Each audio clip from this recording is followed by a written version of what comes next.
બોટાદથી મહત્વના સમાચાર સામે આવી રહ્યા છે। બોટાદ આધાર અપડેટ માટે સેવા સદન ખાતે કેવાયસી અપડેટ માટે લાઈનો લાગી છે। બોટાદથી સમાચાર સામે આવી રહ્યા છે। આધાર કાર્ડ અપડેટ માટે લોકો 2 દિવસથી ધક્કા ખાય છે। વહેલા કેવાયસી અપડેટ કરવા પૈસા લેતા હોવાનો આક્ષેપ પણ સામે આવ્યો છે। લોકો મામલતદાર કચેરી આવી કતારોમાં ઊભા રહી ગયા છે। બોટાદથી મહત્વના સમાચાર સામે આવી રહ્યા છે। સતાપરા પાક અહીંયા પાંચવાડામાંથી ભરતનગર સોસાયટી આધાર કાર્ડ અપડેટ કરાવવા એટલે કલાક કેટલી વખત આવ્યા? 2 વખત આવ્યા છે। અત્યારે કેવી લાઈન કેવી છે અને શું અત્યારે મળે છે? લાઈન તો અત્યારે 50 જેવા માણસો છે અને સવારના 9 વાગ્યાને આવીને બેઠા છે। શનિવારે આવ્યા હતા આખો દિવસ તોય વારો નહોતો આવ્યો અને અત્યારે પણ સવારના બેઠા છે। તમારે આધાર કાર્ડ લિંક નથી થતું એવું છે? આધાર કાર્ડ લિંક વારો જ નથી આવતો। લાઈન એટલી મોટી છે અને સાહેબ થોડાક મોડા આવે છે।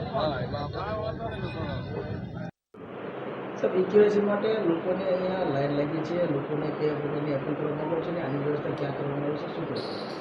આપણે હાલમાં હવે સરકારશ્રીની સૂચના મુજબ રેશન કાર્ડમાં 100% કેવાયસી પૂરું કરવા માટે જણાવવામાં આવેલ છે। તે માટે આપણે અત્રેના બોટાદ જિલ્લાની અલગ અલગ જગ્યાએ ગ્રામ પંચાયતોમાં જેમાં વીસીને પાવર્સ આપેલ છે, પછી આચાર્યોને નગરપાલિકા વિસ્તારમાં ચીફ ઓફિસર્સ અને એમને માટે કહેવામાં આવેલ છે।